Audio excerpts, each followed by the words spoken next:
Olá pessoal, eu sou o Bispo Miguel Shoa. Eu sou Juliane Shoa. E esse é mais um Paz na Palavra.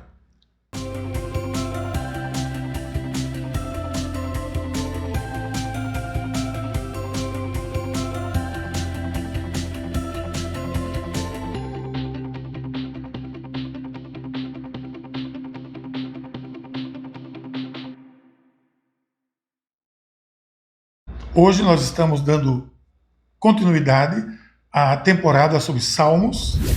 É o segundo episódio. Semana passada nós vimos o Salmo 1 e hoje vamos ver o Salmo 91. Nós estamos estudando alguns salmos que foram inclusive pedidos por vocês mesmos numa enquete que nós fizemos. E a cada semana nós vamos estudando cada um desses salmos que foram pedidos. E hoje nós estamos gravando de outro lugar especial. Sim, hoje nós estamos aqui na Catedral Anglicana da cidade de Vitória de Santo Antão, na Diocese de Vitória. Estamos aqui no gabinete do Bispo Márcio e lá fora está acontecendo o Sínodo Diocesano. E nós vimos aqui que hoje haverá ordenação e a gente vai participar desse momento junto com o Bispo Márcio. Então, Salmo 91. Pronto, o Salmo 91, ele tem 16 versículos, então nós vamos lendo os versículos e comentando um a um, ok? Então já abra sua Bíblia, pega o seu caderno de anotação. Isso. E primeiro a gente quer começar explicando sobre quem escreveu o Salmo 91. Então primeiro a gente sabe que foi Davi, a gente comentou sobre isso. E aí aqui é muito interessante porque na abertura do Salmo não tem quem escreveu. Não tem a autoria. Isso. Mas acontece que estudiosos, judeus, eles investigaram a respeito desse salmo, e aqui é uma curiosidade para vocês. E eles acabaram, assim, intitulando, sempre quando não houver explícito o autor daquele salmo, você olha para o salmo anterior e vê quem escreveu. E no caso da gente seria o Salmo 90, que foi escrito por Moisés. Aqui a gente não vai entrar nos detalhes, mas eles falam sobre estilo de linguagem, de escrita, etc., que comprova que realmente tem muitas características. Provavelmente era uma continuidade, né? Uma continuidade do Salmo 90 e provavelmente foi escrito pelo nosso querido Moisés, não é verdade? Então vamos lá começar, pelo versículo número 1. Versículo número 1 diz assim: aquele que habita no abrigo ou esconderijo do Altíssimo e descansa à sombra do Todo-Poderoso, pode dizer ao Senhor: Tu és o meu refúgio e a minha fortaleza, o meu Deus em quem confio. Primeiro versículo. Isso. Então vamos aqui palavra por palavra, amor? É porque precisa ir um pouco mais detalhado nesse caso. E esse versículo, esse salmo, vocês vão ver que está sendo estudado num momento muito especial, vocês vão entender por quê, não é, Bispo? Você quer dizer logo? A gente deu uma pesquisada e nós fomos pesquisar numa coleção que nós temos de Charles Spurgeon, grande pregador. Príncipe das pregações. Considerado o príncipe das pregações. E nesse salmo ele comenta uma particularidade. Veja só que coincidência. Ele, quando estava estudando esse salmo, comentando esse salmo, ele diz que a Inglaterra, ele tinha recém-chegado na Inglaterra e havia uma epidemia, uma grande epidemia na cidade dele, da cólera asiática. Que era uma doença contagiosa, como você sabe, por água, por outros meios, não era um vírus, mas haviam muitas pessoas morrendo. Ele comenta que ele sepultava pessoas quase todo dia, que ele era chamado para ir visitar pessoas, e ele entendeu que, segurando nesse salmo, se fiando nessa palavra do Senhor, ele deveria cumprir a missão dele. E cumpriu. E nunca foi contaminado pela cólera asiática. E a gente vai dizer para vocês quando chegar nos 2 versículos que são especiais com relação a isso. É uma curiosidade, mas muito interessante, porque nós estamos vivendo hoje uma pandemia, onde estamos vivendo dificuldades, perdendo pessoas estão também com dificuldades, morrendo, familiares adoecendo. E estamos aqui lendo o Salmo 91. É verdade. Onde aconteceu isso. Apenas uma curiosidade.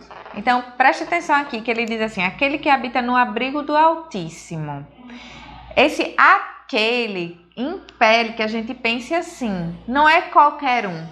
Mas aquele que habita no abrigo do Altíssimo, aí sim ele poderá descansar à sombra do Todo-Poderoso e poderá dizer ao Senhor: Tu és o meu refúgio e minha fortaleza. É porque pode ter várias pessoas, ele diz assim, é como se você estivesse dizendo assim, tem aqui 20 pessoas, mas aquele dentre esses 20 que habitar no esconderijo do Altíssimo, ele estará protegido, vamos dizer, Estará sob as asas, descansando. Então aquele é algo intencional. Ele está apontando assertivamente. Esse salmo nos convida sempre a nos colocarmos como no lugar de quem escreveu.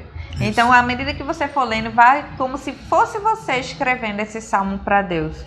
E aí ele diz assim: descansa aonde? À sombra do Onipotente, do Todo-Poderoso. Ora, se Deus é Espírito, como é que vai ter sombra, né?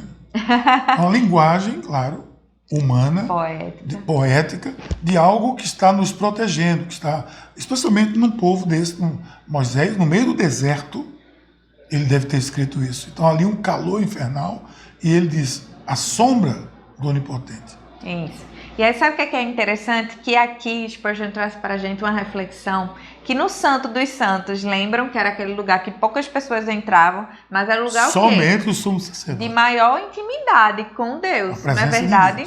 E no Santo dos Santos dizem que os objetos assim que eram mais visíveis, que eram construídos com grande imponência, um deles era as asas dos anjos. Isso provocava o quê? Uma sombra.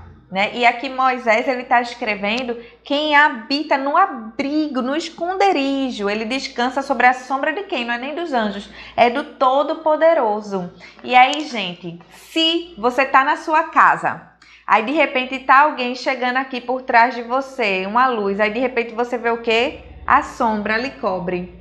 Aí eu tô aqui sentada, Miguel chega aqui por trás de mim e a sombra dele, eu vejo a sombra dele e o que é que imediatamente eu penso? Miguel chegou, Miguel tá aqui. Olho para trás, onde é que ele vai estar? Ali do meu lado. Mesmo que eu não esteja vendo, eu estou vendo a sombra. Isso, e isso significa o quê? A presença real. Olha que coisa linda, minha gente. Onde está a sombra de alguém, ali está essa pessoa. E veja bem o que é que ele diz. Descansa à sombra do Todo-Poderoso, e esse pode dizer ao Senhor, essa é a pessoa que pode dizer, Tu és o meu refúgio, a minha fortaleza, o meu Deus em quem confio. Leia de trás para frente que eu gosto. Quem é que pode dizer isso? Que Deus é o meu refúgio, a minha fortaleza, o que eu confio, o meu Deus é quem habita no esconderijo, na sombra, no esconderijo do Altíssimo. Ou seja, em momentos de desespero, nós temos que buscar a presença do Senhor, nós temos que buscar abrigo na presença do Senhor. E aí, esse é a intenção de colocar Tu és o meu refúgio. Ele não fala, Tu és, Senhor, um refúgio. Ele coloca meu refúgio. Ele não diz, o Senhor é uma fortaleza. O Senhor é minha fortaleza. Não diz, confiamos no Senhor. Diz, confio no Senhor. Então, uma coisa que ajuda muito a gente em tempo de tribulação é a gente trazer a pessoalidade na declaração. A gente declara no mundo, o terreno espiritual, o Senhor é meu refúgio, minha fortaleza. Eu confio no Senhor. Isso causa toda a diferença. Porque nosso Deus é um Deus pessoal. Agora, veja, essa pessoa, ele pode dizer isso, e o salmista diz, ele, o Senhor, com E maiúsculo, o livrará do laço do caçador e do veneno mortal. Ou seja, essa é a proteção das ameaças. Nós estamos no deserto, veneno de cascavéis, cobras, o laço do caçador que bota para pegar os animais, são armadilhas do dia a dia. Aqui desse versículo, do versículo 3 ao 8, é como se ele dissesse assim, eu confio em Deus. Por quê? Porque Ele livrará do laço do caçador. Das armadilhas. Isso. Que eu e você somos submetidos. Veneno mortal. Constantemente. Ó que lindo. Cobrirá com as suas penas. Sobre as suas asas você descansará. A fidelidade será como um escudo protetor. Você não temerá o pavor da noite, nem a flecha que voa de dia, nem a peste que se move sorrateiramente nas trevas, nem a praga que se devasta ao meio-dia. Então aqui a pessoa que escreveu está dizendo o quê?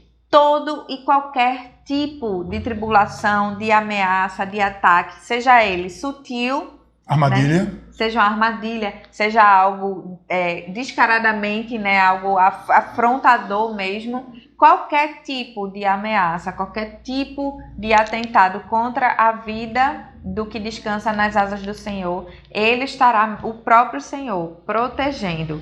E ele fala, né? 1000 poderão cair ao seu lado, 10.000 à sua direita, mas nada o atingirá. Ele está dizendo o que disso? Por conta da peste, por conta de todas essas ameaças, podem cair até 1000, até 10.000, mas você está protegido. Isso significa que a pessoa nunca vai ter problema? Não. Mas é que o Senhor está protegendo ali, está cuidando de cada pessoa. E o que é que acontece? Que habita nos esconderijos do Altíssimo. Isso.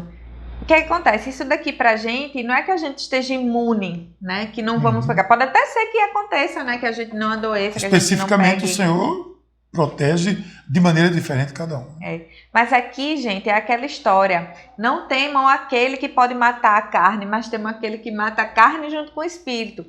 Mesmo que o inimigo, mesmo que a doença, mesmo que a enfermidade, porque a gente sabe que vivemos num mundo decaído, possa nos atingir, nossa alma já pertence ao nosso Senhor. A vitória sempre. A vitória. A fé sempre é vitoriosa. Então a gente tem essa certeza de que nada pode tocar isso. Nunca mais ninguém poderá nos separar do amor de Deus. Nem a morte, nem a Paulo vida. já diz isso, né? Exatamente. Então esse olho, como o Jonathan Edwards falou, Senhor, grava a eternidade nos meus olhos. Porque, como o Tiago falou, essa vida é um sopro. Então aqui a gente tem tanta tribulação, às vezes a gente pensa, vive de uma forma tão intensa, mas não se dá conta que isso não será a nossa eternidade. A nossa eternidade será do lado do nosso Pai e não haverá mais nada disso. Essa é uma consciência que a gente precisa ter, né?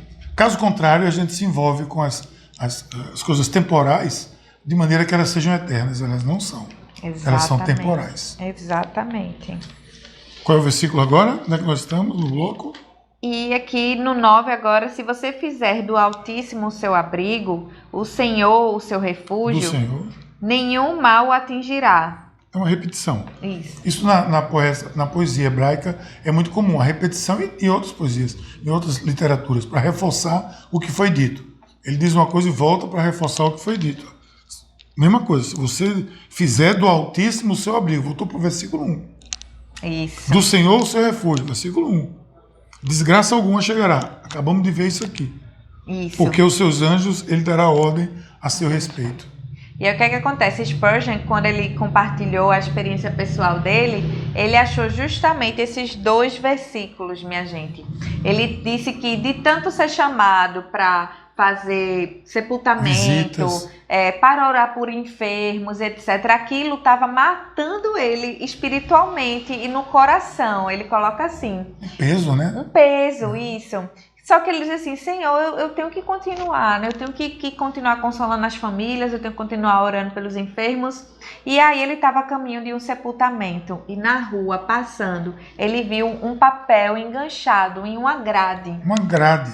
E ele foi lá e puxou. E o que é que tinha? Esses 2 versículos, o 9 e o 10 do Salmo 91. Será que era Deus? Aí é que a gente falou, especificamente Deus estava cuidando dele, porque naquele momento precisava dele ali. Agora, uma coisa que é muito interessante, que eu acho vital para cada um de nós foi, ele escreveu, e aquelas palavras penetraram imediatamente a minha mente e o meu coração, através do agir do Espírito Santo. E trouxe esse alívio que o salmista está dizendo, porque ele entendeu que ele estava no esconderijo do Altíssimo, que ele estava na sombra do Onipotente, que ele entendeu isso e aquilo reforçou a fé dele e ele continuou. Nunca mais parou de fazer as visitas, de pregar, de sepultar as pessoas, de fazer o trabalho pastoral que ele estava sendo demandado naquele momento. Agora veja você, quantas vezes a gente pega uma verdade na Bíblia, a gente está lendo e aquilo não penetra. A gente olha assim e diz, isso daqui não foi para mim não. Eu não acho que isso está acontecendo na minha vida, ou não acho que isso será para mim. E aí Spurgeon deixou muito claro, através da ação do Espírito Santo, aquilo penetrou. Então, nesse momento, que você possa já estar intercedendo por você mesma, Espírito Santo vem e sela a verdade da palavra do Senhor no meu coração. Porque é a obra do Espírito Santo que vai fazer com que tenhamos fé para acreditar no que está sendo dito. Esse Paz na Palavra, esse momento aqui, pode ser para você aquele papelzinho que foi para Spurgeon. É verdade. Na grade. Aleluia. Porque Deus está falando aqui, não está? Então, você talvez nesse momento esteja vivendo um momento muito difícil, como muitos de nós estamos vivendo. Você pode estar sendo desafiado no seu ministério, na sua luta diária, na sua igreja. E você pode ter desistido de ir para a igreja, você pode estar com medo de ir para a igreja, você pode estar em situações mais diversas. Mas essa palavra é para você. Você precisa ser um daqueles que habitam no esconderijo do Altíssimo. Aleluia. E grave essa frase aqui de Spurgeon para você. O mal para o crente não é o mal, mas apenas o bem, sob uma forma misteriosa. Você lembra aquela história do Rei Leão? Eu contei uma vez. O Rei Leão, o filhinho, o Simba, né? Sei lá, o filho estava bebendo água e estava se achando o leão, né? Ele era um pirralho. E teve hora que ele olhou na água e viu um leãozão assim, enorme. Mas quando ele percebeu, era o pai dele que estava por trás dele. E ele via lá, em vez de ver a imagem dele, via a imagem do pai. Estava se achando. Aí o pai dele chega como quem diz assim, fica peixe, sou eu que estou aqui. Essa história que o Júlio contou, da pessoa chegando por trás, mostrando a sombra, é assim, é Deus conosco, né? Ele está ali naquele momento, nos cobrindo com a sua sombra. Amém. Talvez essa seja a particularidade desse estudo para a sua vida. Isso. Nesse momento. E ele diz, porque aos anjos ele dará ordens a seu respeito, para que o protejam em todos os seus caminhos. Com as mãos eles o segurarão, para que você não tropece em nenhuma pedra. Você pisará o leão e a cobra, pisoteará o leão forte e a serpente. E aí o que é isso? É justamente, o leão é um inimigo que seja muito forte, e a cobra é um inimigo que seja muito sutil. E venenoso. Mas através do Espírito Santo nós discernimos e temos poder para quebrar todos os inimigos. Da mesma forma, tanto o leão que aparece logo rosnando, quanto a cobra que não aparece, depois pega seu calcanhar e dá uma picada, você nem sente, quando vê, morreu, porque o veneno estava lá.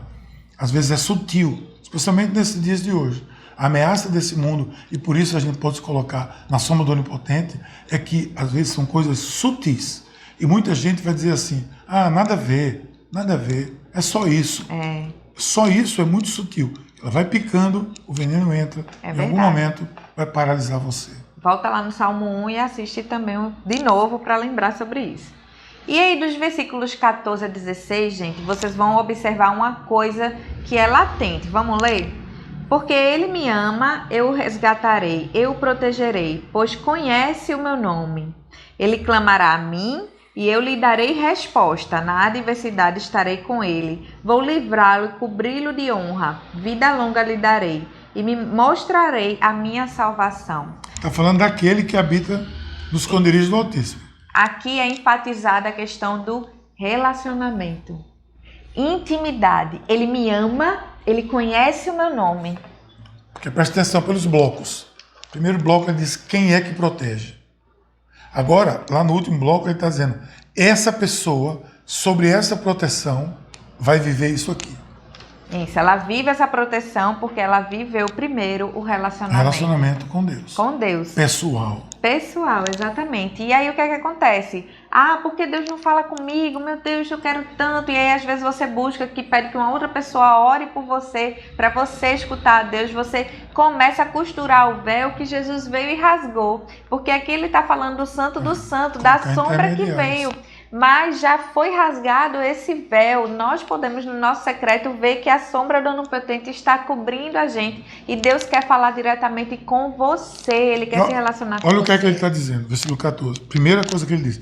Porque ele me ama, ele é quem habita. Eu, você, que habitamos nos esconderijos do Altíssimo. Porque você ama a Deus, ou seja, você tem uma relação com Deus, você tem um relacionamento com Deus. Não é porque você diz, eu amo a Deus. Não. Eu amo a Deus e faço a sua vontade. E vivo com Deus. Porque ele me ama, eu resgatarei, eu salvarei, eu tirarei desse laço do caçador, desse veneno da serpente.